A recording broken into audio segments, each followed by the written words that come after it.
Hi guys! Another new vlog. So, andito na naman kami sa Miriam City. So, food tasting pa rin kami at saka same pa rin yung kakainin namin dun sa, katulad sa Daegu. So, ngayon kasama na namin si Bianan, si mother-in-law ko. Tapos, itong kasama niyang naming lalaki is ito yung Sadyang Nim, yung boss dito sa restaurant nato. Kinakausap niya na naman. As usual, alam niyo na kung anong ginagawa ng husband ko. Nagtatanong na naman para sa business niya.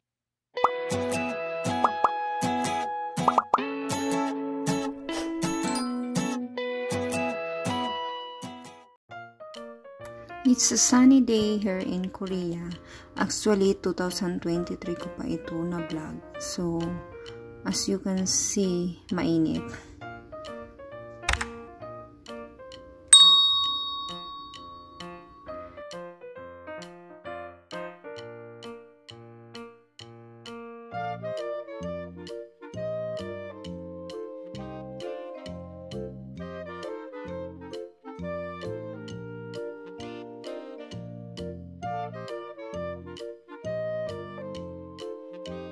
So, yung ihaw-ihaw na ito na ibebenta sana namin is mabenta siya pag summer season. Madami ang kumakain. Pero, for all season naman siya pwedeng kainin. Kaya lang mas mabenta siya pag summer.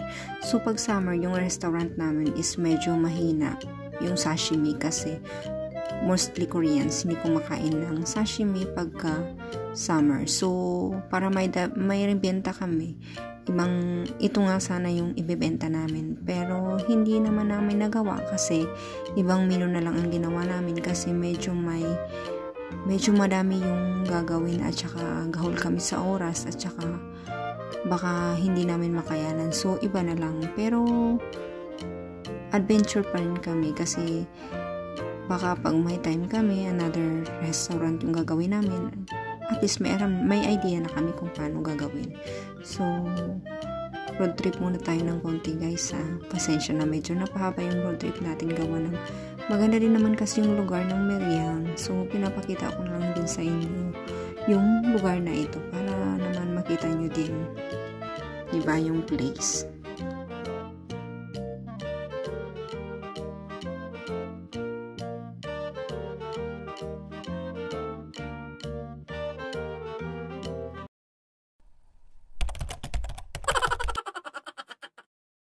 So, dito sa restaurant na ito, kami mismo ang magluluto ng kakainin namin, which is iba doon sa una. Diba sa Daegu is yung bossing, yung may-ari talaga ng restaurant, yung nagluluto ng kinakain namin. So, dito naman is kami mismo ang magluluto at mag-a-assist lang sila sa amin kung may kailangan kaming hingiin sa kanila. So, as you can see, ayan na, niluluto na namin yung isda. Same pa rin naman yung price guys, katulad din doon sa Daegu. So, ang kaibahan lang ngayon is kami mismo ang magluluto. At syempre, aantayin muna natin yung isda habang niluluto. Video muna tayo ng konti. Ang lawak ng restaurant niya, no? Marami kasing kumakain dito, sabi nung may-ari. At kilala din ng husband ko yung may-ari nito at dito siya dati. Dati kasi nagtitinda na talaga sila ni Biana ng ganitong isda. Nag-stop lang sila kasi medyo busy sa sashimi. So ngayon, medyo hindi naman masyadong busy pag summer kaya ito naman ang gagawin namin sana. So ngayon kasama namin si Bianan. Sad to say si Bianan kasi ngayon is nasa ospital. Kaya last vlog na kasama siya ngayon dito sa vlog na ito. Hindi na siya makakasali sa mga vlog ko. So kaya medyo hinabaan ko yung exposure namin dito, nakasama siya para naman may remembrance siya na mahabang vlog ko at nakikita namin siya. Kaya medyo mahaba yung vlog ko ngayon guys na kita talaga kami, kaya pasensya na. Medyo medyo emotional lang kaya matagal ko tong na-edit kasi parang pe-preserve ko na lang sana, hindi ko na sana i-edit or i-vlog, kaya lang medyo madami na kasi yung video. Kailangan ko na ding mag-erase. So, inedit ko na lang. So, ito yung boss ng restaurant na ito. So, nagtatanong kami kung kung magkano ang kikitain. Kaya ayan, interview portion muna siya sa sadyang ng restaurant. So, itong mother-in-law ko is, mabait naman siya. Madaldal nga lang. So, kwento ko na lang sa inyo yung about sa unang salta ko sa Korea is, siya, attentive siya. Lagi siyang ng kakainin ko. Kasi, syempre, first time kong lumating sa Korea, hindi ko naman alam, hindi ko gusto yung taste ng pagkain nila. Kaya, siya talagang nagluluto. Nag-effort talaga siya. Kaya lang, hindi ko masyadong bet yung pagkain nila noon. Pero ngayon, okay naman. Gusto ko naman na ngayon. Masarap naman na. So, si Bianan is, mabait siya na mother-in-law sa akin. Kwento ko na lang sa inyo. Wala naman ako masyadong minsan madaldal nga lang siya kasi, siya, parang gusto niya lagi may kausap. Which is ako, hindi ko naman masyado siyang kinakausap kasi nga medyo malalim yung Korean language niya. Kaya minsan talaga, hindi ko siya talaga minsan kinakausap masyado. Pero minsan nag-uusap din naman kami minsan. Noon nung magkasama pa kami sa isang bahay kasi ngayon is ngayong bago siya na hospital is may sarili na siyang bahay.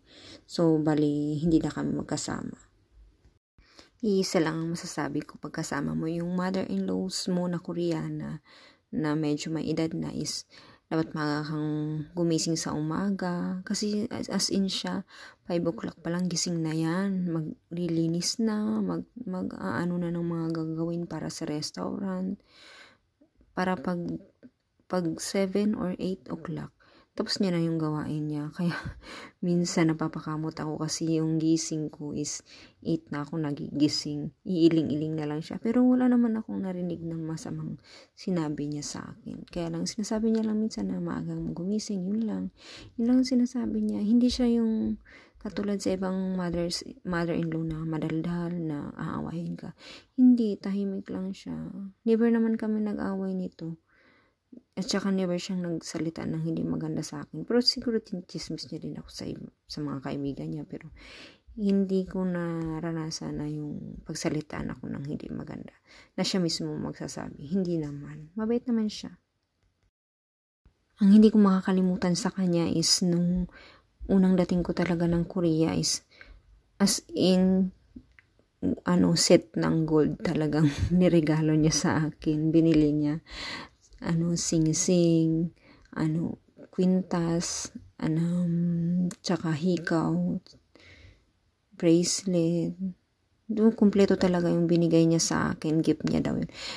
Ganito dito sa Korea, pag bagong salta ka, may gift sa'yo yung mother-in-law mo. Tapos ako dapat may gift din ako sa kanya, kaya lang wala naman akong pera, kaya wala akong gift sa kanya. Walang pa-welcome niya sa akin as part of their family na yun. Kakaiba nga na nagtaka lang ako. Iba rin yung culture talaga nila dito. Yung unang panganak ko dito sa panganay ko, siya talaga yung nagbantay sa akin sa hospital, which is hindi niya yun ginagawa sa ibang niya. So, iniwan niya muna yung restaurant, pinabantayan niya muna sa bunsong anak niyang babae, tapos binantayan niya talaga ako doon ng ilang araw sa hospital. Tapos syempre wala naman akong kamag-anak na magbabantay sa akin, kaya siya yung nagbantay, siya yung ng cesarean kasi ako, kaya siya yung ng diaper ko, nagtitingin ng kung ano-ano kailangan ko. Kaya hindi ko talaga din siya makakalimutan na maganda yung mga ginawa niya din sa akin. Tapos siguro mga 2 years, 3 years, medyo, syempre, pag mag-asawa kayo, hindi naman pwedeng hindi kayo mag-away. So, nag-away kami ng asawa ko. Tapos, sabi ko sa kay mother-in-law na, pupunta ako ng Daegu sa kaibigan ko. Alam mo, siya talaga yung nagpush sa akin na, sige, pupunta ka. Kinuhanan niya ako ng taxi. Binayaran niya pa yung taxi. Hindi niya alam na uuwi pala ako ng Pilipinas. Nawindang siya, hindi na ako bumalik. Tapos yun, nalaman niya na nasa Pilipinas ako, tapos yung pinabalik niya na naman nila ako. So, gayon nga, grabe mag-away nung uwi agad ng Pilipinas. So, yun lang ang masishare ko sa inyo, yung about sa mga gandang samahan namin ng mother-in-law ko. Hindi naman katulad sa K-drama na hindi, iba-iba kasi yung tao talaga. So, naswertehan lang siguro ako na mabait talaga yung in-laws ko. Kaya ganun. So, yun lang ang masishare ko about sa kanya. Mga good things lang. Wala naman akong na-encounter na masyado malala na sa mga in-laws. Okay naman sila. Wala naman akong masabi. Kaya lang, kasi sila, Koreans is mostly, wala silang pake.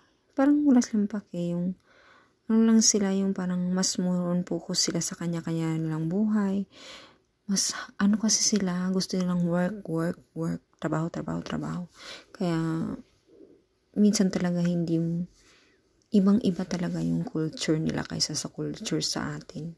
As in, malayong-malayo talaga.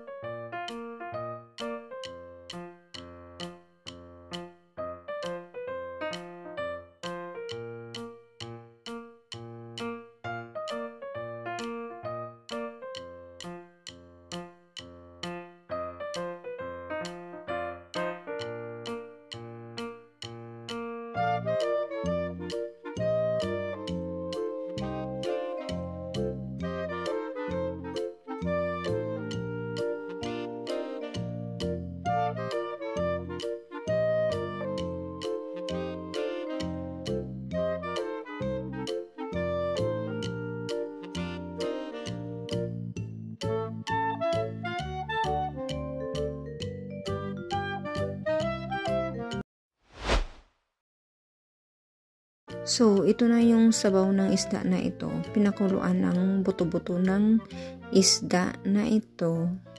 Ito yun. Nilagyan na lang nila ng mga kung ano-anong gulay at saka Korean ingredients. So, mas mas healthy daw itong sabaw na ito kasi yung isda na ito is healthy rin. Kaya mas in demand nga siya kasi madaming nutrients na makukuha sa isda na ito. Kaya mas madaming kumakain ito pagka summer at saka madami talagang Koreans kumakain din nito. Tsaka medyo pricey siya kasi nga made in Korea siya. Dito talaga siya inalaki tsaka inalagaan nila bago nila binenta. So, siyempre, mahal din naman talaga kasi nga, siyempre, yung kuryente, yung tubig, kaya siguro mahal din. Pero, kasi siya daw, healthy daw talaga yung foods na ito. Yan sabi nila. Siguro, healthy talaga. So, ayan, more on kami lang talaga ni Bian. Mas madaming, exposure sa video na ito. Kunti lang yung sa isa. Kaya, hindi ko alam na last vlog na lang pala namin ito nakasama siya. Mabuti na lang talaga madami akong na-video. Parang memories na lang din namin to sa kanya. Kain pa more, kaya talaga hindi talaga ako pumapayat kahit anong diet ko kung ganito lang din naman lagi. Parang kain. Hindi naman ulis na kumakain sa labas. Minsan naman to guys. Kaya lang, binablog ko lang pag medyo si Vera panay ang bigay ng mga kung ano-ano. Alam niya na nabusog ako. Ganyan yan. Nagbibigay talaga yan ng mga pag hindi niya kinakain. Mas marami lang yung side dish dito sa restaurant na ito. Kasi nga, dito is pwede ka talagang kumain, pwede ka rin magpa-deliver. Doon naman sa kinainan namin sa Daegu, kung nakapanood kayo sa una kong vlog na about sa isda na ito is more on ulam lang talaga yun at saka wala silang masyadong mga side dishes kasi nga mas more on delivery sila. Walang masyadong kumakain dun sa restaurant nila kasi nga maliit lang tsaka more on delivery talaga yung priority nila doon kaya wala kang masyadong makikitang mga side dishes which is dito naman is mas madaming side dishes naman compare doon. Pero same price pa rin naman siya.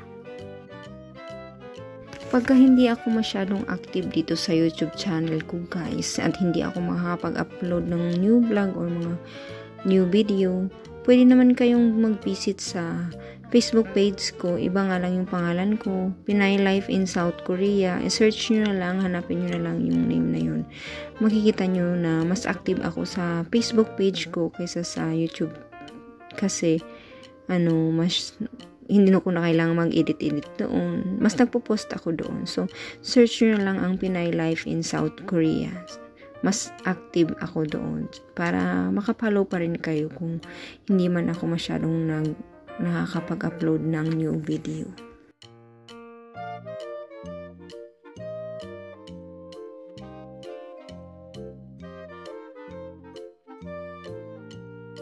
So, hanggang dito ko na lang guys i-end yung vlog ko. Sa mga new subscribers, welcome sa YouTube channel ko. Thank you sa pag-subscribe at panonood ng vlog ko.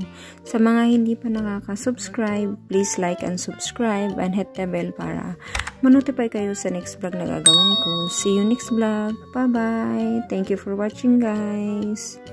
At sana nag-i-enjoy kayo sa mga vlog na pinanonood nyo dito sa YouTube channel ko. Thank you!